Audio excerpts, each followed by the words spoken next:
শাহজাহানের বিপুল সম্পত্তির খবর আপনাদেরকে দিচ্ছিলাম।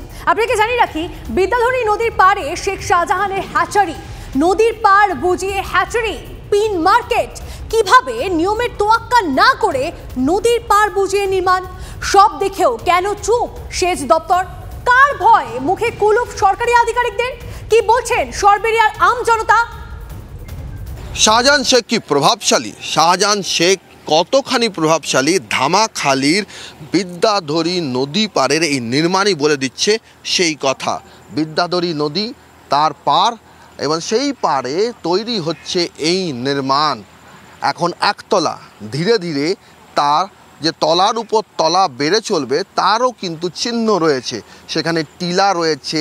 এই পিন মার্কেট অ্যান্ড হ্যাচারি হচ্ছে চিংড়ি মাছের যে চারা, সেই চারা এখানে বিকিকিনির কাজ এখানে হয়। কার নামে? শেখ সাবিনা। কে শেখ সাবিনা? শাহজাহান শেখের কন্যা, তিনি হচ্ছেন শেখ সাবিনা। তার নামে 2022 সালের 10ই জানুয়ারি নদী পার বুঝিয়েই হ্যাচারি নির্মাণ করা হয় বলে অভিযোগ। সেচ দপ্তরের দেখার কথা, নদী পাড়ে কোনো রকম নির্মাণ, স্থায়ী নির্মাণ করা যায় না। অস্থায়ী নির্মাণও করার ক্ষেত্রেও বিধিনিষেধ রয়েছে। সেখানে স্থায়ী নির্মাণ এইভাবে, এবং যা ক্রমশ বেড়ে চলেছে, কতখানি বাড়বে তা কেউ নিশ্চিত করে বলতে পারছে না। নিশ্চুপ সেচ দপ্তর। কেন? এখানকার স্থানীয়রা বলছেন সেচ দপ্তর জানে এই মার্কেটে বাধা দেওয়ার অর্থ, এই নির্মাণ বন্ধ করার অর্থ বাঘের মুখে হাত দেওয়া। তাই সেচ দপ্তরও কার্যত ধৃতরাষ্ট্র সেজে বসে রয়েছে। ক্যামেরায় অভিজিৎ দাসের সঙ্গে সৌরভ দত্ত, TV9 বাংলা, ধামাখালি। বিদ্যাধরী নদীর তীর, কি সুন্দর মনোরম পরিবেশ, কিন্তু আইন বলতে কিচ্ছু নেই। হ্যাচারি গড়ে উঠছে, ডনের হ্যাচারি গড়ে উঠছে, সরকার কিছু বলছে না, প্রশাসন কিছু বলছে না।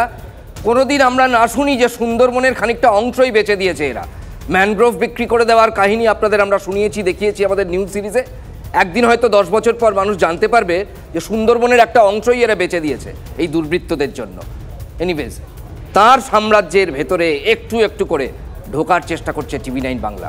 দেখুন আরও একটা প্রতিবেদন।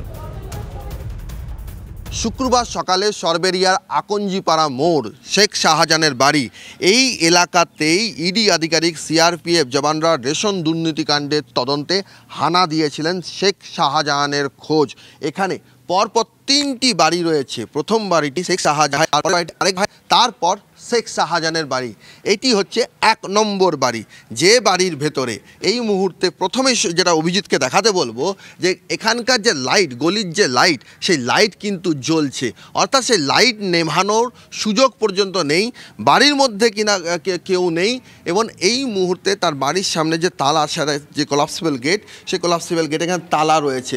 বাড়ির মধ্যে কেউ আছে কিনা আমরা জানার চেষ্টা করব। বাড়ির ভেতরে কিন্তু লাইট জ্বলছে, যে রান্নাঘরের যে লাইট, সে লাইট কিন্তু জ্বলছে। কিন্তু বাড়ির ভেতরে কেউ আছেন? কেউ আছেন? বাড়িতে কেউ আছেন? রান্নাঘর থেকে কেউ সাড়া দিচ্ছেন না। এই বাড়ির, এই যে ভাইয়ের শাহজাহান শেখ শাহজাহানের যে ভাইয়ের বাড়ির আরেকটি দরজা রয়েছে, এটা মূল দরজা, সেখানেও তালা ঝোলানো রয়েছে।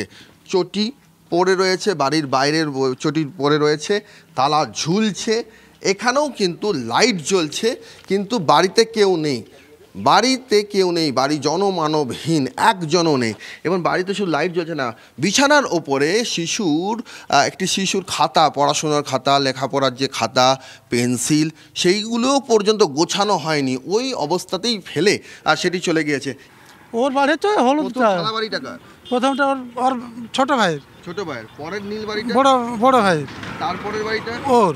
পাশেরটি যেটা বাড়ি, সেটির মধ্যেও কিন্তু শুধু প্রাসাদপ্রম নয়, একই সঙ্গে কারুকার্য করা, টাইলস বসানো, মার্বেলের পাথরের কাজ করা, একদম নিখুঁত নকশা করা, দামি বাড়ি, বিলাসবহুল বাড়ি। এবং সেই বাড়ি এটি কিন্তু শেখ শাহজাহানের আরেক ভাইয়ের বাড়ি বলে আমরা জানতে পারছি। এবং ব্যালকনিতে গ্লাস ডোর রয়েছে, যে জানলার কাজ সে সমস্ত লাগানো রয়েছে। এখানেও কিন্তু যে গলির যে লাইট, সে গলির লাইট কিন্তু জ্বলছে। গলির লাইট জ্বলছে।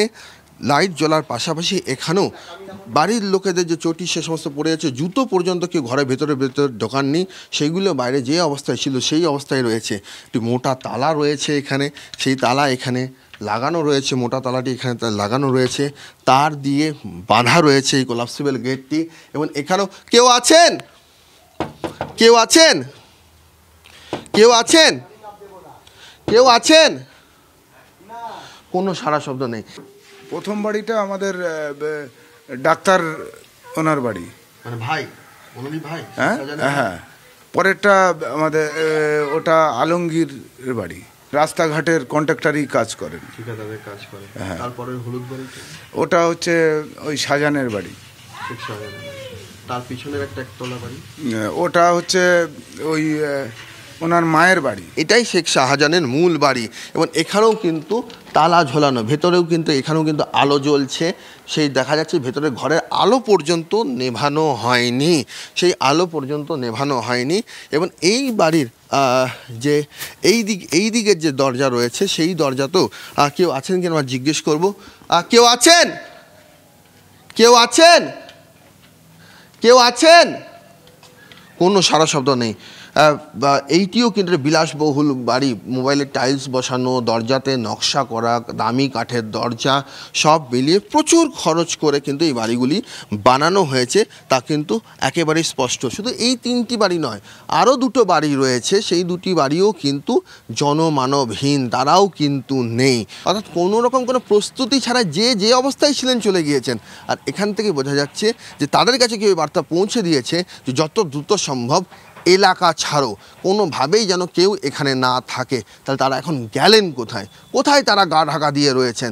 তাদের চিহ্নিত করতে, তাদের খুঁজে বার করতে রাজ্য পুলিশ প্রশাসনেরই বা কী ভূমিকা? কারণ এখনও পর্যন্ত এই ঘটনায় কেউ গ্রেফতার হয়েছে এমন তথ্য রাজ্য পুলিশ দিতে পারেনি। সব মিলিয়ে সর্বেরিয়ার এই ঘটনায় শেখ শাহজাহান যে আরও বেশি করে বিপদে পড়লেন তার বলার অপেক্ষা রাখে না। ক্যামেরায় অভিজিৎ দাসের সঙ্গে সৌরভ দত্ত, TV9 বাংলা, সর্বেরিয়া।